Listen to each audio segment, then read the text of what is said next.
All right, Antoine, put this in perspective a little bit. How much trouble are the Celtics actually in? They played a little bit better, but they're still losing games. They're in a lot of trouble because now they're probably not going to be able to get in the top 3 spots. With the way they're playing basketball, they're going to probably be in the 4 or 5 spot, which makes for a tough matchup, regardless if it's Philly or if it's Indiana. It makes for a tough matchup. So you're looking at possibly getting eliminated in the first round, which would be a disaster. And now you're really now you're talking about probably a whole different team next year for the Celtics if that ends up happening. I think last night, if you watched that game last night, you can see where the problem lies at. One on the defensive end, in the pick and roll, they were not communicating. There was constantly arguments and fights when they were playing against a Dame Lillard and C.J. McCullough. 2 guys are going to put a lot of pressure on you. The communication part, that comes from lack of leadership, guys not getting along. You can see that. Then offensively, I hate to point the finger at him, but Gordon Hayward plays 27 minutes, gives you 3 points. I mean, he's got to be better than that. That's one guy that they're going to need to step up, and he's not delivering. I don't blame Gordon Hayward. I blame the coach for playing him 27 minutes. The time is up on Gordon Hayward being your 6th man, being a prominent part of your rotation. When one of the other problems with the Celtics, in my eyes, is Jaylen Brown wants more minutes. Jason Tatum wants more opportunities. I know people say Jason Tatum's playing the same amount of minutes this year as last year. Well, yeah, but he wants to be playing more minutes than he did last year. He's in year 2. He's not a rookie anymore. Gordon Hayward, he has not recovered physically and mentally from his injury.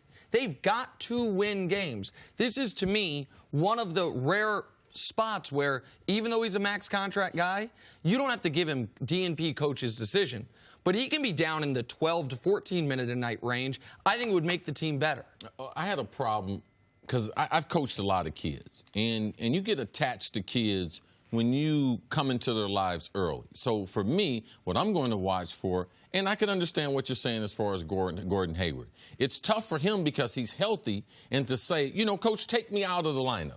He's got a bunch of pride, and he realized, just like Paul George, the more minutes I stay out there, eventually I'm going to get my confidence back if he's going to. But his confidence is not going to come back by not playing in NBA games. But the biggest problem is the relationship between Brad Stevens, him recruiting Gordon Hayward, and knowing him as a kid.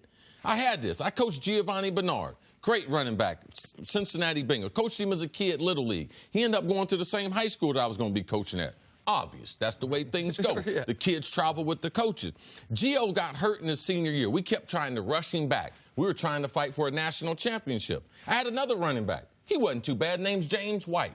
Gio was a better runner. James is a better all-round player coming out of the backfield. We tried to force Gio back. We need Gio back, Gio back. We should have been going with James White. And when you have relationships with kids, it's hard to give up on them. I know the optics don't say it. I know the stat sheet says he didn't. But when I've been involved with a person, that was part of Gordon coming there. Right. So now I'm at the worst part of my career. Y'all getting ready to give up on me? Now, it might be the right thing, but this one time, what we miss a lot in sports is, man, they're human. The human element. Mm-hmm.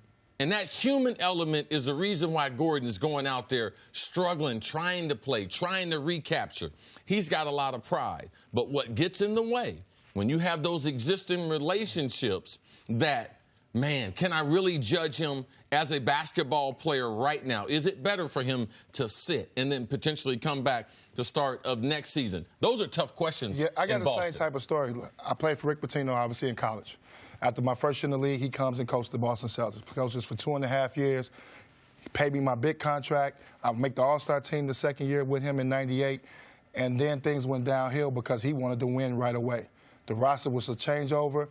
Kind of pointing the finger. I was the man. We drafted Paul in '99. Mm-hmm. But I had to get away from Coach P. And obviously he left, or I was going to have to leave because we were not getting along. Our relationship had been tarnished because he wanted to win. And a lot of the pressure was on me. I'm 20, 21 years old. And he forced a hand where he could not take it, and he ended up leaving, and I ended up staying. But it was one of those situations where he had me. He was a father figure for me in college. He wanted the best for me. He paid me my contract. Right. He took care of me as a player, but then it did not work on the court. It did not work when he was the head coach of the Celtics. And one of those problems become, man, he coached you when you were a kid. Man, I got my own money. I'm grown now. Like, you can't talk to me that way anymore. So it becomes, man, at Gordon, does the coach actually know what is best for him right now? Because this is the least athletic. he's been his whole career. And the least confident he's ever been on a basketball court. He was more confident on a basketball court, I guarantee, when he was 10 years old. The best player out there busting heads. Man, didn't he almost hit a 3 to win a national championship? Half quarter almost. Yes. Absolutely. Can't they just reduce his minutes? Well, Do they have to take him out that's what I completely? think. That's what I think they need to do. But I also want to spread this around a little bit. I've been hearing for all season long, the reason Anthony Davis didn't get traded is because, well, if you can get Jason Tatum, you have to wait to get Jason Tatum. I've been hearing that he's going to win a scoring title in this league, that he's going to be an all-NBA forward in this league.